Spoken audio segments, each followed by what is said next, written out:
আমরা মিরপুর ইস্টার্ন হাউজিংয়ে একটা বাসাতে উঠেছি। বাসায় মাত্র মেম্বার বলতে আমি, আমার হাসব্যান্ড আর আমার ১৬ বছরের মেয়ে। আমাদের বাসাটা থেকে না গার্ডেন দেখা যেত এবং স্পষ্টই দেখা যেত। গার্ডেনের একদম পিছনের সাইডেই আমার বাসা। তো বাসাটা এত সুন্দর, এত নিরিবিলি পরিবেশ আর খুব ঠান্ডা থাকে। তো বাসাটা এক নজর দেখার সাথে পছন্দ হয়ে যায়। তো আমার মেয়ে আবার বলে যে, "আম্মু আমি সবসময় গার্ডেন দেখবো।" যেহেতু পড়ালেখা করে বলে, "আম্মু আমি গার্ডেন দেখে, দেখে পড়ালেখা করব।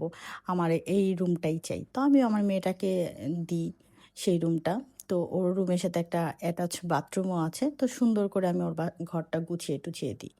তো বাসায় ওঠার পরে ১ম কয়েকদিন সব নরমাল ছিল। হুট করে একদিন ১ম আমার সাথে যে ঘটনাটা ঘটে, আমি শাওয়ার করতে যাই আমার ওয়াশরুমে। তো আমি হচ্ছে লাইট দিয়ে যাই। কিন্তু আমি ঢোকার সাথে, সাথে লাইটটা অফ হয়ে যায়। তো আমি ভাবলাম যে হচ্ছে ফিউজ হয়ে যায়। তো আমি আমার শুকনো কাপড়গুলো রেলিংয়ে রেখে আমি মানে পানি এখনো ছাড়িনি। কিন্তু আমি পানি না ছাড়তেই আমার হচ্ছে কলটা অন হয়ে যায়। একদম আমি পুরো ভিজে-টিজে যাই। তো মানে আমি বুঝলাম না যে আমি তো আসলে কল ছাড়িনি। তো মনে হলো আচ্ছা না আমি হয়তো ছেড়েছি, আমি ভুলে গেছি। তো যাই হোক আমি ভাবছিলাম যে কেন এরকম হলো? তো এইটা ভেবে আমি গোসল করতে, করতে আমার হঠাৎ করে মনে হলো কি কেউ যেন আমাকে দেখছে। তো আমার খুব অস্বস্তি লাগছে এবং আমি বাথরুম থেকে বের হয়ে যাব যখন আমার শুকনো কাপড়গুলো ধরতে যাই দেখি আমার প্রত্যেকটা কাপড় একদম ভিজে চপচপ করতেছে।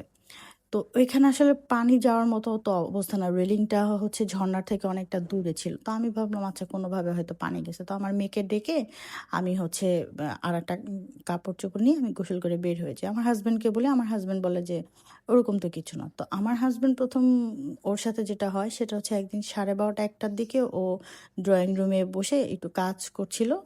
আর হচ্ছে ওর অফিসের কাজ করছিল। তো ও হঠাৎ করে খেয়াল করে যেহেতু ওপেন কিচেন দেখে যে আমাদের রান্নাঘরে একটা কালো মতো বিড়াল ওর দিকে একদৃষ্টিতে তাকিয়েছে।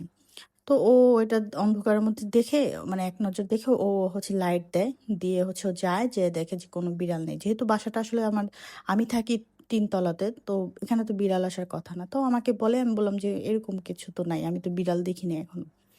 তো আমরা হঠাৎ করে খেয়াল করা শুরু করি আমি যে আমার মেয়ের আচরণে একটু পরিবর্তন। সে সারাটা দিন বারান্দায় বসে থাকে। পড়ালেখা, খাওয়া-দাওয়া সব বন্ধ এবং সে কথা বলে।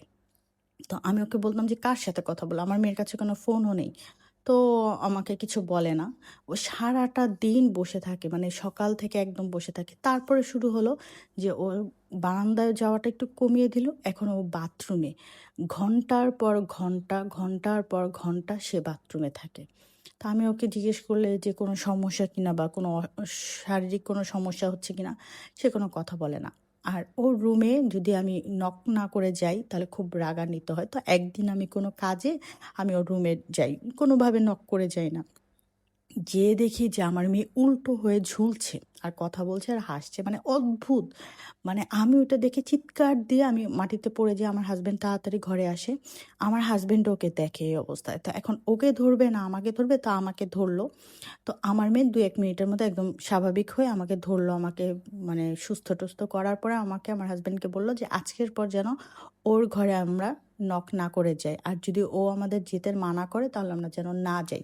তাহলে এটা আমাদের জন্য খারাপ।" তো আমি তো এটা দেখে শুনে অনেক ভয় পাই।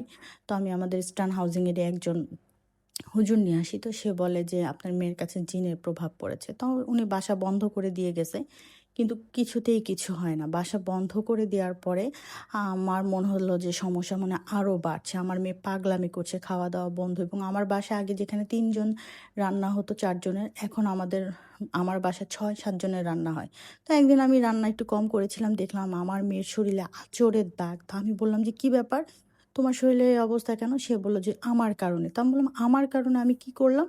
বলে, "তুমি কেন কম রান্না করেছো?" তো আমি বললাম, "আমি কম রান্না করেছি, তুমি তো কম খাওনি। কিন্তু কি হয়েছে?" সে আমাকে বলেন। তো আমি বুঝলাম যে খাবার হয়তো কেউ খায়, অন্য কোনো অদৃশ্য বস্তু। এবং একদিন আমার সাথে এমন হয় যে আমি হঠাৎ করে বাথরুমে ঢুকি, লাইট দিয়ে জাস্ট গেটটা খুলে ঢুকি আর দেখি যে একটা কালো মতো ছায়া মানে বাথরুমের পেন থেকে সরে গেল জানালা দিয়ে। আমি এটা দেখার পরে একদম প্রচণ্ড ভয় পাই এবং আমরা বাসাটা তাড়াতাড়ি ছাড়তে চাই। কিন্তু কোনো মতে আমার মেয়ে ছাড়বে না। আমার মেয়ের পাগলামি বেড়ে যায়। আমার মেয়ে গলায় দড়ি দিতে যায়। মানে অনেক ধরনের ও occurrence করে। তো আমরা ওই বাসাটাতে এখন পর্যন্ত আছি। আমি জানি না এটার সমাধান কোথায় এবং এখানে অনেক বড়, বড় মানে রাত হলে আমার মেয়ে মানে গলা ছেড়ে গান গায়। যে মেয়ে কখনোই গান গেতো না এবং মানে ওর স্বাভাবিক অবস্থা না। ওকে আমরা কখনোই বাহিরে নিয়ে যেতে পারি না, একটু ঘুরতে নিয়ে যেতে পারি না। ও সারাটা দিন বাসায় থাকে। তো আমি আসলে কি করব আমি এখনো জানি না। আমি কোনোভাবে বাসাটা পরিবর্তনও করতে পারছি না। তো যাই হোক, এই ঘটনাটা আমাকে একটা আপু পাঠিয়েছে এবং আপু আমাকে তার সব ডিটেইলস পাঠিয়েছে, কিন্তু আসলে শেয়ার করতে মানা করেছে। তো উনার নামের লাস্টে ছিল হচ্ছে রিমা। তো আমি এইজন্য আপুকে রিমা বলেই ডাকলাম। ফার্স্ট নামটা বললাম না, আর আপুর মেয়ের নামটাও বললাম না। তো হচ্ছে উনি আমাকে ইস্টার্ন হাউজিং থেকে এই গল্পগুলা পাঠিয়েছে। আপনাদের মতো উনিও আমার গল্প শুনে এবং আমাকে গত ২ দিন আগে লিখে পাঠিয়েছে এবং উনার সাথে আমি ফোনেও কথা বলেছিলাম বি বিভিন্ন ডিটেইলস শোনার জন্য। তো আমার কাছে মানে ঘটনাটা বেশ ভালো এবং ভয় লেগেছে।